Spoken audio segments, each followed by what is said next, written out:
Hey everybody, I'm Dave with Growing the Home Garden. If you've been following the channel for a little while, you probably know that we moved. We used to live in a different house and now we're in this house here. And it was a complete blank slate because this was a brand new home.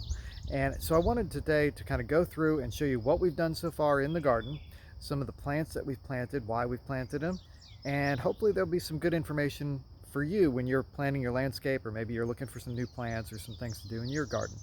But anyway, let's go ahead and get started. If any of this is helpful to you, hit the like button, subscribe. But let's go take a look at what this front garden has in it now.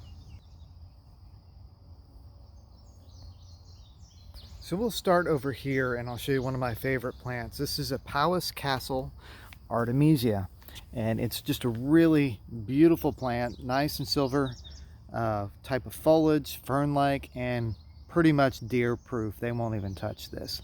It is excellent. I love its growing pattern and also propagates very easy. Behind it over here is Onondaga Viburnum, and it's got some really beautiful flowers in the springtime. And what's kind of interesting here is that there's two different leaf patterns. This one is huge compared to some of these smaller ones, and I think that's just because this grew after we planted it in the new soil. So I think most of the leaves will end up getting much larger than what they currently are here. Now these are some daylilies that I brought from the other property. I'm not sure I want to place them here, but I've kind of temporarily put the pots along the driveway area to see if I might like it that way. Sometimes it's helpful to just sit stuff, think about it for a little bit, and see if that's really what you want to do. Coming down over here, this is a Salvia, and you'll notice that it's kind of leggy right now. It was one that I did from a cutting and I just planted it. It's starting to get some good foliage down here at the bottom, and I pinched the tips off here so you can see it's starting to actually get another set of leaves and starting to do some branching on it. So that should fill in. I've got a better looking Salvia I'll show you here in a minute. Beside and kind of behind that Salvia is this beautiful Coreopsis. Coreopsis is also called tick seed. It is a gorgeous plant. It does not attract ticks in any way. It's called that simply because when it produces seed, they're about the size of a tick and they kind of look like a tick. Speaking of which, there's one on my sock right there. Huh. And beside the Coreopsis, I did a video on these, but it's got the Russian sage right there. And then behind the Russian sage is some prairie drop seed, which is a native plant. And they are doing pretty good. They're a little bit slow growing right now, but they've only been in the ground a couple of weeks. And then over here behind the Coreopsis, I have some coneflower. These were all grown from seeds that I collected about 10 years ago from a coneflower that was a bit of a reddish color one. I believe it was called sombrero. And these will most likely end up being the regular purple coneflower, or at least looking like that. I tried to hybridize them, but I'm not sure how successful that actually was. I've been dealing with this weed a lot. This is a nutsedge that just seems to like poking up. It's easy to pull out. It does get these rhizomes that sometimes you miss and then it'll start growing again. But it's a bit annoying, actually, this nutsedge. But it's all over the place. It's easy to get out when you have it all mulched. And these are a type of phlox. I forget the exact names of these. I'll figure that out once they have flowered. One was Franz Schubert, and I'll have to go back and research what the other one was. But I'm not sure exactly where I want to put them. I think I may have them here in the front garden somewhere, but I haven't decided yet. And a couple years ago, I grew some ginkgo from seed. Here's one of those seedlings. Its growth has been stunted a little bit because I kept it in a small pot. I eventually transplanted it. Now it's starting to put on some good growth. You can see what it's done so far this spring. Not bad. And it's in a full sun location now, so it should be doing a lot better. And then over here, I put a little cluster of Rudbeckia. That's another type of coneflower that's got these yellow flowers. Rudbeckia hirta, I believe, is the variety of this particular one. But it does like to spread, which is not a problem in this area because I want to fill this area up with a lot of perennials that reduce the need for mulching. Now this is a mum. It's a Clara Curtis mum, and it's a beautiful rhizomatic type of mum that will spread and it'll just look amazing in the fall. Kind of daisy-like flowers.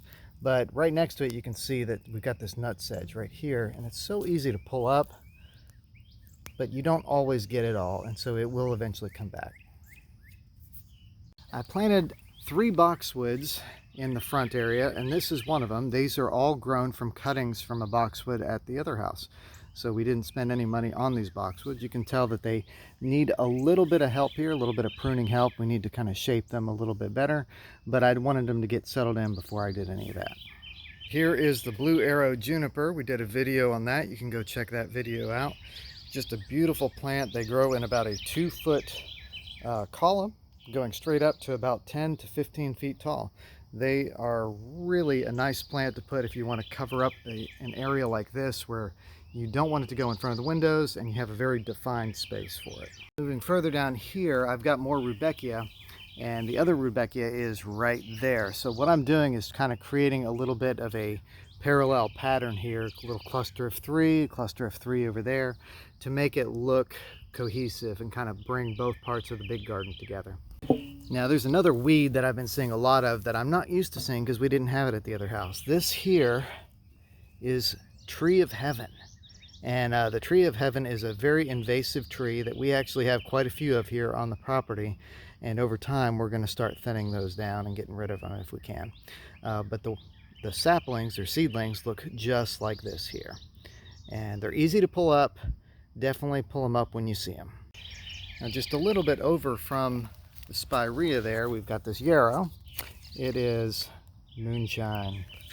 That's a very popular one. Nice bright yellow flowers. Behind it, more Russian sage, and then our switchgrass. And over here, we've got a beautiful Ninebark. I actually bought this one a couple of years ago, and I want to say it's called Jubilee or something like that. I'll have to go back and research that. And I had it in a pot, just kept it, and then eventually planted it here. So it's got some really nice foliage. Ninebark is a native plant that is a good one for your garden.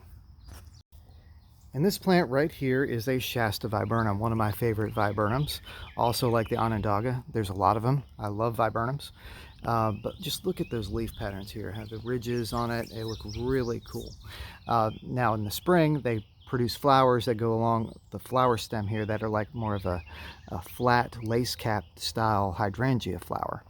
But they're excellent. They grow pretty big, and so we've got them kind of stepped aside from the house a bit so that it'll have enough room to grow all the way around. Now behind that viburnum is this is the coral red honeysuckle. It's one of my favorite ones, and I know it does not have a fragrance to it, and that's disappointing to so many people, but the hummingbirds will love these things. So, you know, plant them for the hummingbirds, plant them for the native plants. They are not invasive, they are not thuggish, they won't take over your garden, but they're beautiful plants to have around. I'm going to train it to kind of grow up here and maybe up to the front column of our front porch area, just so that we can attract some hummingbirds and have just some really nice green to kind of soften the brick over here. Tucked down over here is a pineapple sage. It will probably not bloom until late summer or early fall, but if you touch the leaves and everything, they smell of pineapple. You can use the leaves in making tea. It's just a really cool plant to have. Now over here, that's a little bit of a sun coleus. We had a couple others, but they did not make it at all. This one's doing fine though. And over to the left of that coleus is a purple Homestead Verbena. And it is very good for pollinators. I've seen a lot of butterflies on them. So they're just a good plant to have around as kind of a ground cover. So we put them in with other plants. Like here, I've got it with these irises, which the irises have been done for a little bit. But they do a really good job at filling up the area. And I'm going to try to get some of these propagated so we can add some more and have a lot more ground cover over in this area. Now over here is a different sort of combination. These are autumn joy sedums that are popping up here, and the leaves are humongous on these. I think our soil is a little bit richer than they're used to. But down below, we've got phlox. This is a moss phlox, sort of a creeping type of phlox that forms a really nice ground cover. You can see over here, it's actually blooming. It's a little bit late on the bloom cycle, but that's probably because these were propagated and then put in here in the garden earlier this spring. To propagate them, you basically just take a sprig that's already forming some roots, and then you kind of cut it off, and then you pop it in the soil, keep it wet, and it should root pretty well. They're very easy to root and to divide. These bell-shaped flowers are Penstemon. This is a Husker's red variety. Another easy one to divide, or you could possibly do it from some cuttings. And they're just really cool. The Husker's red has a bit of a red tint on the foliage, and I'll show you another example that's got even darker tint. That's also a Husker's red. Behind that Penstemon is Itea, which is a Virginia Sweetspire. This particular variety is Little Henry. It grows to about 3 to 4 feet. It is a very hardy shrub. It's deciduous, so this whole area will be more of a deciduous garden in the front, something a little bit different. So as we go down, I like pulling in some of these rocks. We had a ton of them, tons of them I probably should say, that got pulled out of the ground during the build process. And so we're using some of them for landscaping reasons, just to kind of make them look different, make the garden look unique. Now behind it is another salvia, just like the one I showed you earlier. This is Caradonna, and it is just a gorgeous example of a salvia. Look at those flower stalks. In fact, we'll be ready to cut these flower stalks back again and let it regrow to get another bloom cycle in. I've got a smaller one right here that kind of came off of a division from one of these others. But these were all tiny little plants at the beginning of the year, and they're growing really well. Salvia is one of my favorite plants to put in a garden. And as you go over, there's another one. It is catmint. This is Walker's Low. Catmint and catnip are different types of plants. Catmint does not attract cats like catnip will. There's a chemical in them that is just not as strong in the catmint as it is in the catnip. And then you got some more autumn joy sedums right there. You can see here we've strategically placed a cat statue next to the catmint.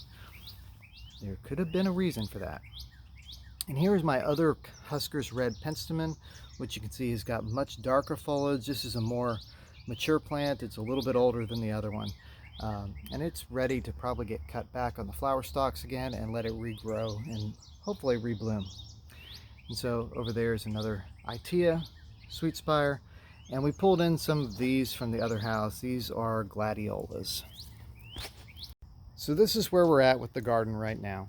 My goal with it is to fill it in with plants that will basically take away the need to continue to mulch this area. It's a pretty large area, and mulch can be both expensive and it takes a lot of effort to put out there. So what we do hope to do is put a tree in this area right over here, and that will eventually shade out some of these perennials, and then they'll need transplanted to other areas because the Russian sage doesn't do well unless it's in full sun. Same with the Coreopsis, Powis Castle, Artemisia. Any of those, when they get shaded, they start to decline. So some of them, like the Rudbeckia and the Coneflower, they won't bloom until sometime this summer. They're immature plants. They're very small right now, but they're going to grow and they will start to produce some flowers.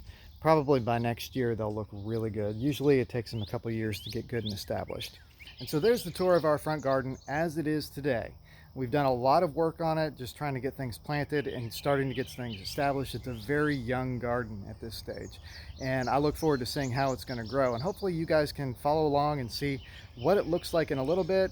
I'm the kind of person who puts something in and then changes their mind, goes somewhere else. I enjoy that. I enjoy taking the plants and dividing them, putting them in new places, doing things with them. So it's not going to stay the same. It's going to get adjusted as things go. And that's part of the fun part of gardening. It's like a painting that you can change around and rearrange. So I'm Dave with Growing the Home Garden. I really appreciate you watching. Hit the like button, and we'll catch you next time on Growing the Home Garden.